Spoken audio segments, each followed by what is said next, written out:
Pessoal, meu nome é Rafael Leite e hoje estaremos dialogando um pouco sobre a nova ordem mundial e o mundo bipolar, ok? Essa temática, pessoal, será dividida em duas partes. Na primeira parte, iremos discutir um pouco sobre o contexto da Guerra Fria, né? E sobre os pactos, tanto econômicos quanto militares, que vão ocorrer nesse período. Na segunda parte dessa temática, estaremos discutindo um pouco sobre os conflitos para poder, de certa forma, mostrar a superioridade de um sistema econômico em detrimento do outro. Beleza? Então vamos lá. Quando é que começa esse período da Guerra Fria, mais propriamente dito? Esse período da Guerra Fria, ou de um mundo dividido em duas grandes potências, nesse caso os Estados Unidos, como a grande potência capitalista, e a União Soviética como símbolo do comunismo, ou seja, a grande potência do eixo comunista, esse conflito de interesses, de hegemonias, ele começa a ser fundado após o término da Segunda Guerra Mundial. A gente vai ver que durante o conflito, Estados Unidos e União Soviética, que eram inimigos econômicos, vão se aliar contra inimigos comuns, nesse caso, os nazistas e também japoneses. E após o término do conflito, a gente vai ver que as coisas elas começam a degringolar. As pessoas começam agora, essas duas potências começam agora a lutar para ver quem teria maior relevância no novo sistema econômico mundial. E a gente vai ver, pessoal, que essa briga ela se demonstra em várias localidades. O primeiro ponto que a gente pode definir aqui é a Europa. A gente vai ver que a Europa ela vai ser dividida totalmente.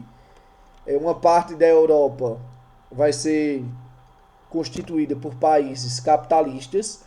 Vocês podem ver aí na imagem, por exemplo, esses países que estão em azul ou azul mais claro, são países que vão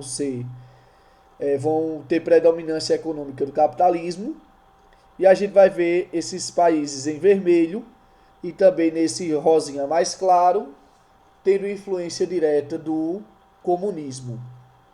Ok? E por que é que eles estão mais claros aí? É porque eles não irão entrar nos pacotes relacionados a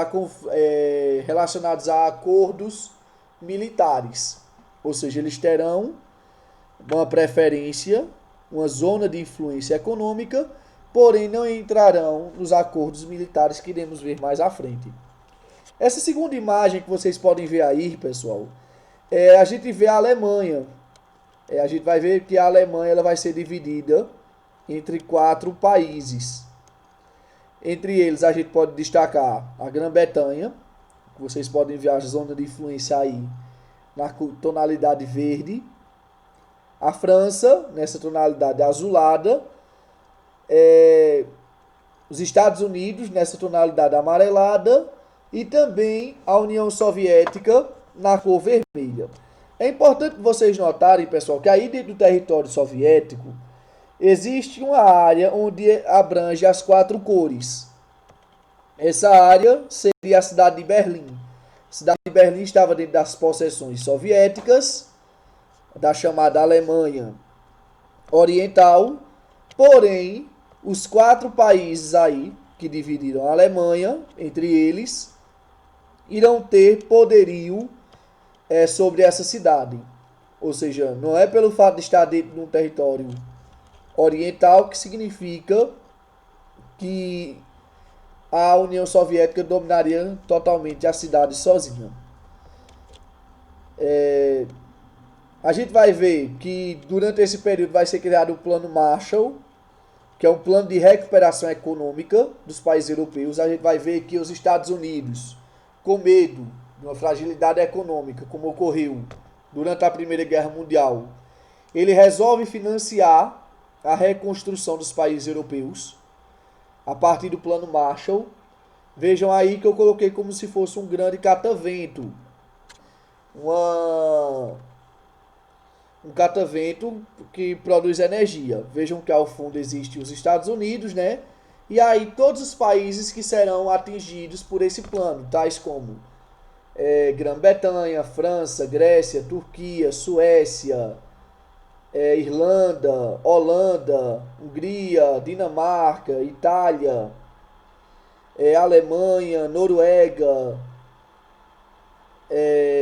enfim, Finlândia, ou seja, os países que serão atingidos pelos empréstimos norte-americanos e sairão com suas economias agora sendo recuperadas.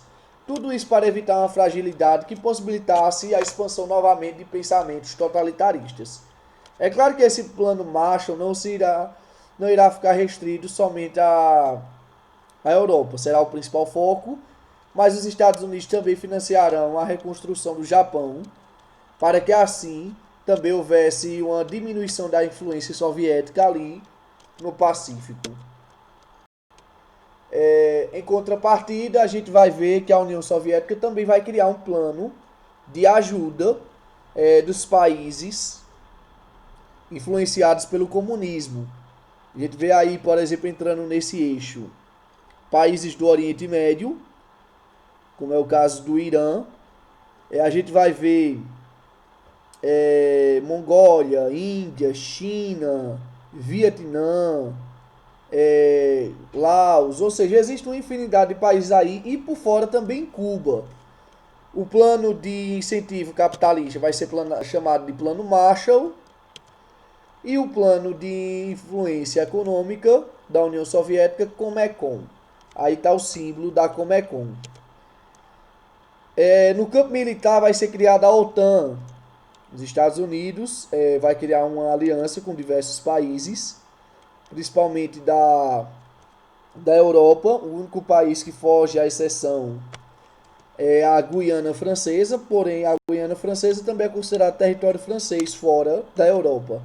Então, esses países eles irão ajudar militarmente os Estados Unidos, e se caso algum desses países entrar em conflito, todas as demais nações que fazem parte da OTAN elas têm que entrar também no conflito para defender o agredido. Ou, se caso eles sejam agressores, também devem ajudar.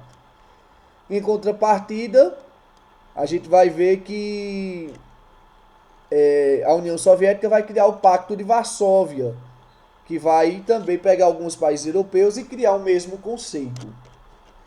Eis aí o símbolo da OTAN. Vocês podem ver que é como se fosse uma rosa dos ventos, com todos os países membros em seu entorno, e aí o símbolo que existia no Pacto de Varsóvia. E é isso, pessoal. A gente vai encerrar aqui essa apresentação do vídeo. Vocês comentem aí nos comentários do vídeo, nome, turma. Se tiverem dúvidas também podem expor suas dúvidas. Estamos também lá no Instagram, no Facebook, no WhatsApp. Qualquer uma dessas plataformas vocês podem entrar em contato comigo para que